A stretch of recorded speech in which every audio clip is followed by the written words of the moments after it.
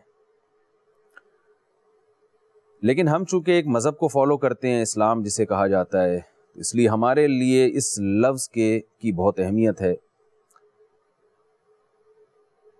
چونکہ اسلام ایک دین ہے، ایک مذہب ہے، دنیا کے بہت سارے مذاہب نے عبادت کو اپنے اپنے انداز سے ڈیفائن کیا ہے، اور ان کے ہاں عبادت کے احکام ہیں۔ ہندوؤں کے ہاں بھی عبادت ہوتی ہے، عیسائیوں کے ہاں بھی عبادت ہوتی ہے، یہودیوں کے ہاں بھی عبادت ہے۔ ایک عبادت کا ایک تصور ہے، بالکل اسی طریقے سے اسلام میں بھی عبادت کا ایک تصور ہے۔ لیکن چونکہ اسلام کا یہ دعویٰ ہے کہ دین برحق صرف اور صرف اسلام ہے، اور یہ دعویٰ برائے دعویٰ نہیں ہے، بلکہ اسلام کے پاس اس دعوے کے صحیح ہونے کے بے شمار دلائل ہیں۔ ان دلائل میں سے ایک بہت بڑی دلیل وہ اسلام کی تعلیمات ہیں، کہ جب آپ اسلام کو دوسرے مذاہب سے کمپیئر کرتے ہیں، دوسرے مذاہب سے اسلام کا تقابل کرتے ہیں، تو ان دوسرے مذاہب کی تعلیمات میں اور اسلام کی تعلیمات میں آپ کو زمین آسمان کا فرق نظر آئے گا۔ ان تعلیمات سے آپ کو پتہ چلے گا کہ اسلام جو آپ کو تعلیمات دے رہا ہے وہ آپ کی نیچر کو، آپ کی فطرت کو اپیل کرتی ہیں۔ دیگر مذاہب نے بھی اپنے اپنے ماننے والوں کو عبادت کا حکم دیا، ان کی عبادت گاہیں بھی ہوتی ہیں، ہندوؤں کے مندر ہوتے ہیں، عیسائیوں کے چرچ ہوتے ہیں، وغیرہ وغیرہ، مسلمانوں کی مسجدیں ہوتی ہیں۔ تو دیگر مذاہب نے جیسے حکم دیا تو اسلام نے بھی حکم دیا۔ تو اسلام دیگر مذاہب سے عبادت کے معاملے میں کیسے ممتاز ہے، یہ میں انشاءاللہ آپ کے سامنے آج بتاؤں گا۔ اور سب سے پہلے میں عبادت کو ڈیفائن کروں گا کہ عبادت کہتے کس کو ہیں، کیونکہ عبادت ایک ایسی چیز ہے کہ اگر آپ یہ اللہ کے علاوہ کسی اور کی شروع کر دیں تو پھر یہ شرک ہے، اور اسلام میں یہ ناقابل معافی جرم ہے۔ قرآن مجید میں اللہ کا ارشاد ہے، اِنَّهُ مَن يُشْرِكْ بِاللَّهِ، جو اللہ کے ساتھ کسی کو شریک کرے گا اللہ نے اس پر جنت کو حرام کر دیا ہے۔ اس میں کسی کی یعنی کوئی بھی ہو، کائنم من کان، کیسی ہی شخصیت ہو، شرک کے ساتھ اللہ عمل قبول نہیں کرتے، نہ آپ کے صدقات و خیرات قبول ہیں، نہ آپ کی کوئی عبادت قبول ہے۔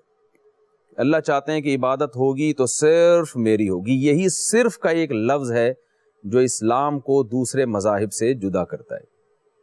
بہت سارے مذاہب میں کوئی بھی آپ کو اچھمبی سی چیز نظر آئی، کوئی بھی انوکھی چیز نظر آئی تو آپ اس کو معبود بنا کے پوجنا شروع کر دیتے ہیں۔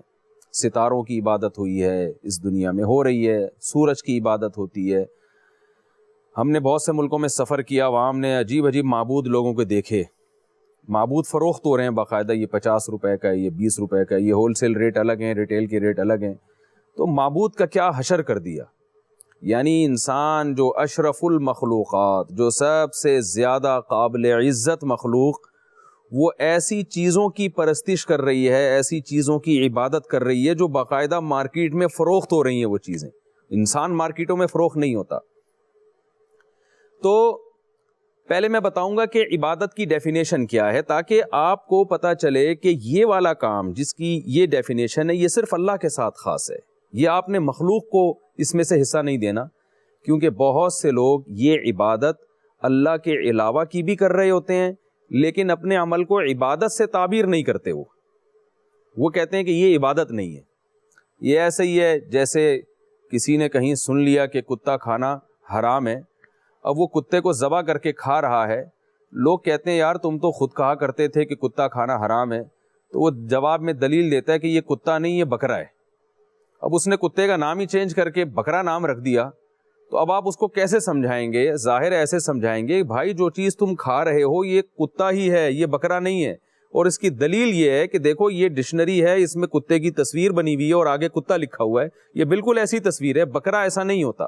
100 لوگوں سے گواہی دلوائیں گے، تو آپ اس کے سامنے جب تک کتے کو ڈیفائن نہیں کریں گے اور بتائیں گے کہ ساری دنیا اس تعریف پر متفق ہے کہ کتے کی یہ ڈیفینیشن ہے، کتا گوشت کھاتا ہے، بکرا گوشت نہیں کھاتا، کتا چیر پھاڑ کرتا ہے، بکرا چیر پھاڑ نہیں کرتا، تو جب آپ اس کے سامنے حجت تمام کر دیں گے کہ بھائی یہ فرق ہے کتے میں اور بکرے میں.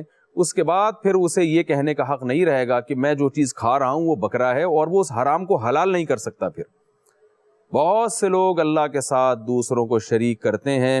جب ان سے کہا جائے کہ آپ تو اللہ کے علاوہ کی عبادت کر رہے ہیں تو وہ جواب میں کہتے ہیں ہم جو کچھ کر رہے ہیں یہ عبادت نہیں ہے، لہذا مشرک نہیں ہے. تو اس لیے یہ اس عبادت کے لفظ کو اچھی طرح سمجھنا بہت ضروری ہے. عبادت کو علماء نے مختلف انداز سے ڈیفائن کیا. اس میں علامہ ابن قیم رحمہ اللہ تعالی نے بہت خوبصورت تعریف کی ہے جس پر پوری امت کے علماء جمع ہے کہ عبادت کی اس سے اچھی طریقے سے عبادت کو ڈیفائن نہیں کیا جا سکتا. عبارت عن الاعتقاد بأن للمعبود سلطة غیبیة يقدر بها على النفع والضرر بدون سبب فكل دعاء وثناء وتعظیم ينشأ من هذا الاعتقاد فهو عبادہ.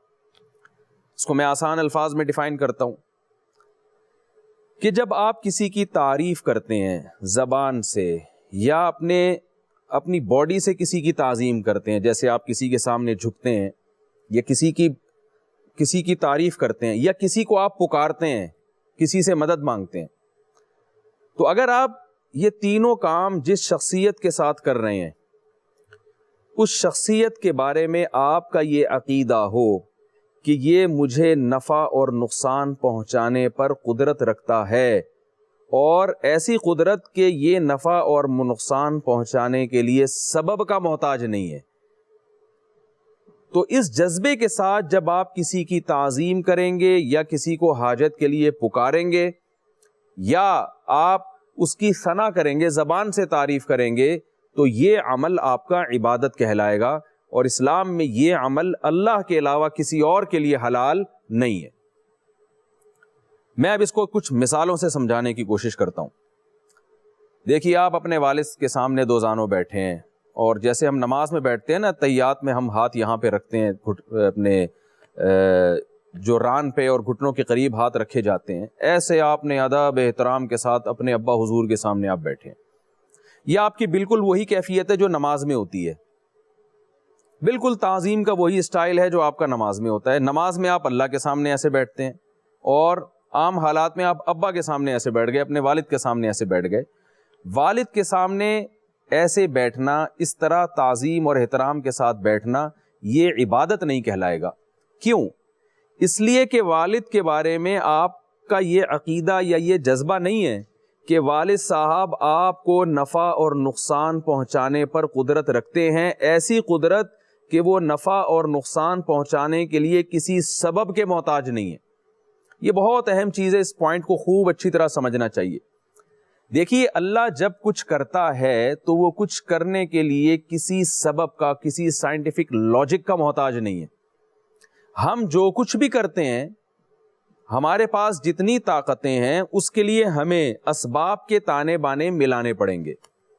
مثال کے طور پر مجھے اگر پیاس لگتی ہے اور مجھے پانی چاہیے تو میں آپ سے مدد لوں گا. میں آپ سے کہوں گا بھائی مجھے آپ کی ہیلپ چاہیے، مجھے پیاس بجھانی ہے. تو آپ کیا کریں گے؟ آپ دونوں ٹانگوں سے چلیں گے. یہ چلنا ایک سبب اختیار کرنا ہے. پھر آپ جائیں گے، آپ کولر کے نیچے گلاس رکھیں گے. کولر کے نیچے رکھیں گے کیونکہ آپ کو پتا ہے کہ پانی ہمیشہ نیچے کی طرف سفر کرتا ہے گریوٹی کی وجہ سے. ایسا نہیں ہوگا کہ گلاس آپ الٹا کر دیں اور آپ کیا مجھے یہ قدرت ہے کہ پانی نیچے جانے کے بجائے الٹا اوپر بھرنا شروع ہو جائے. نہ نہ نہ، یہ آپ نہیں کریں گے. پھر آپ کولر میں پانی ہوگا تو آپ کولر کی ٹوٹی کھولیں گے تو پانی نیچے آئے گا. پانی اگر نہیں ہے تو نہیں آئے گا، آپ ساری زندگی وہاں بیٹھے رہیں. تو آپ نے جو میری مدد کی، کولر سے پانی بھر کے لے کر آئے، اس میں ایک ایک اسٹیپ پہ جو کچھ ہو رہا ہے یہ پوری ایک سائنٹیفک لاجک ہے اس کی. لیکن اللہ کسی کی مدد کے لیے اس لاجک کا محتاج نہیں ہے اور ان اسباب کا محتاج نہیں ہے. وہ بیٹھے بیٹھے اپنے ارادہ کن کی طاقت سے آپ کی پیاس بجھا سکتا ہے. وہ بیٹھے بیٹھے خزانے غیب سے آپ کے سامنے پینے کا گلاس، پانی پینے کا گلاس لا کے رکھ سکتا ہے. تبھی قرآن مجید میں اللہ نے فرمایا وَإِذَا غَشِيَهُمْ مَوْجٌ كَالظُّلَلِ دَعَوُا اللَّهَ مُخْلِصِينَ لَهُ الدِّينَ، کہ جب یہ بحری سفر کرتے ہیں، سمندری سفر کرتے ہیں اور چاروں طرف سے ان کو طوفان آ کے گھیر لیتا ہے. تو دیکھیں انسان کی اس وقت کیا کنڈیشن ہوتی ہے. ظاہر ہے سب سے پہلے آپ مواصلاتی رابطہ کریں گے، حکومت سے رابطے کی کوشش کریں گے، پولیس بھیجی جائے، ہیلی کاپٹر بھیجے جائیں اور کشتیاں بھیجی جائیں ہماری مدد کے لیے۔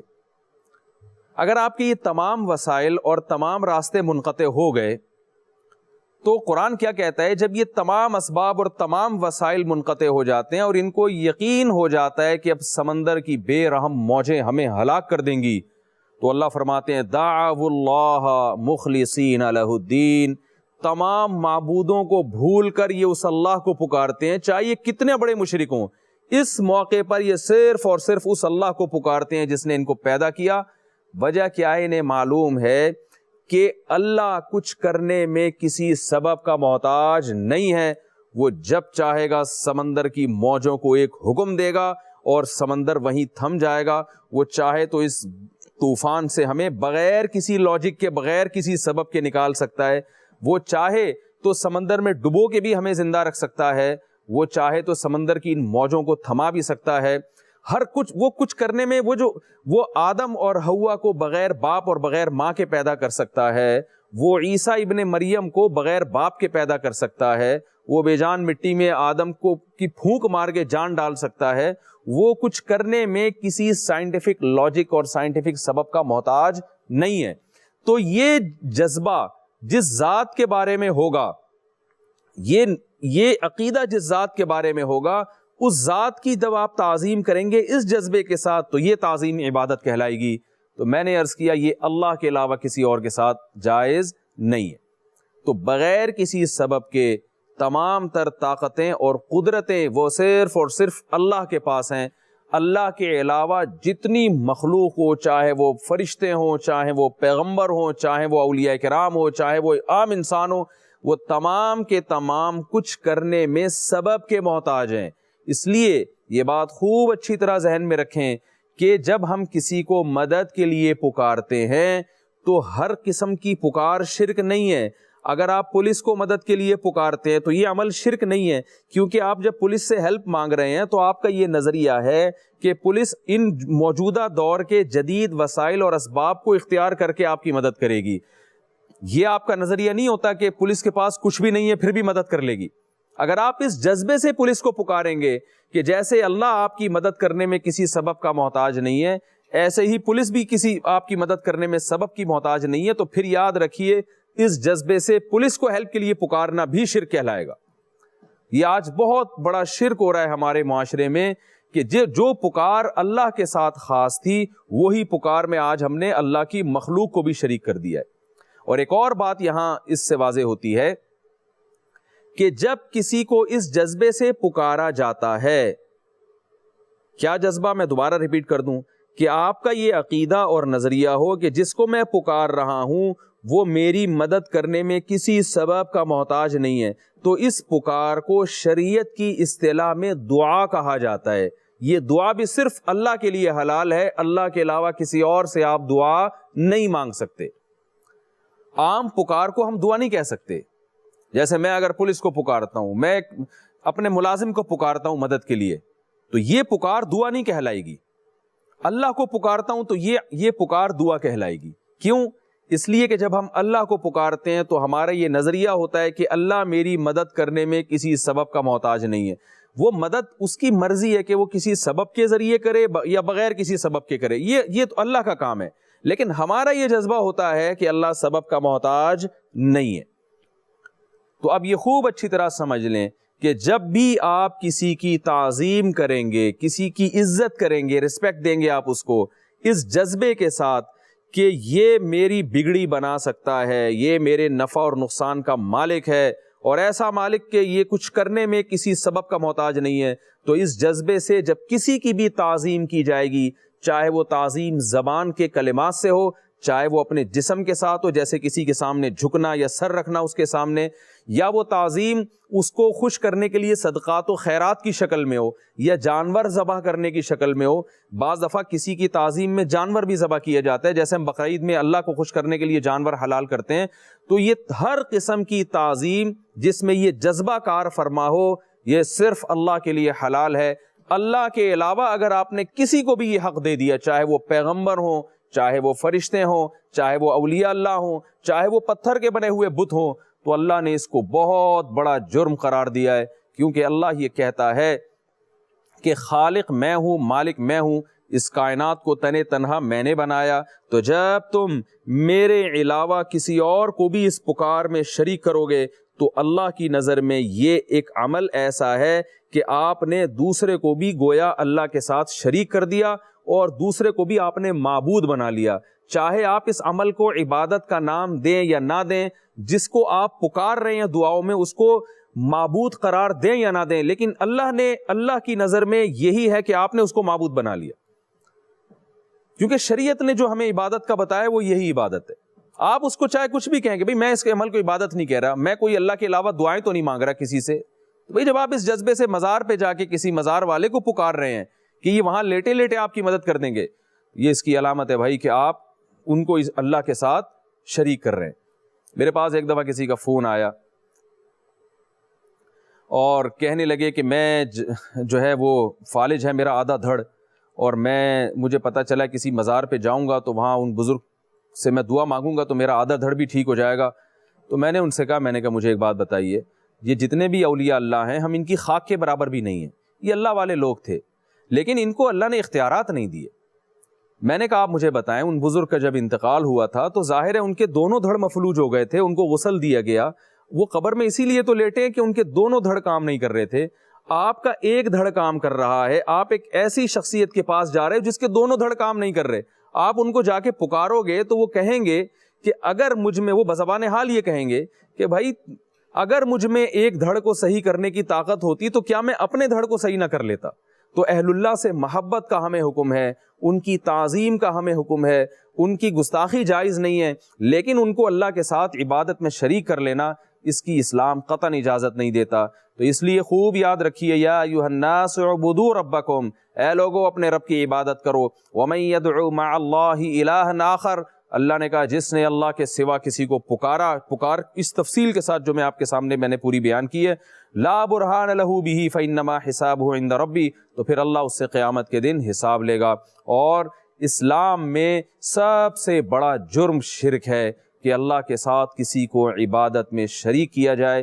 یہ چیز ہے جو اسلام کو دیگر مذاہب سے ممتاز کرتی ہے, جدا کرتی ہے, اور اسلام اس معاملے میں کمپرومائز نہیں کرتا. اور اسلام نے دو ٹوک الفاظ میں بتا دیا ہے کہ مشرک کی مغفرت کسی صورت نہیں ہو سکتی, یہاں تک کہ مشرک کی اگر موت واقع ہوتی ہے تو اس کی اولاد کو اس کے لیے دعائے مغفرت کرنے کی اجازت نہیں ہے, اس کی اولاد کو اس کے لیے جنت میں جانے کی دعا کرنے کی اجازت نہیں ہے.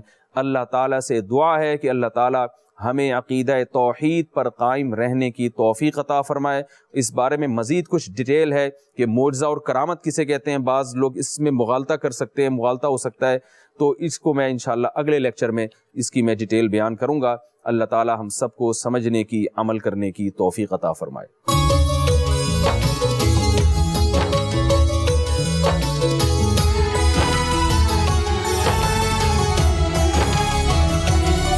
رمضان رمضان میں وہ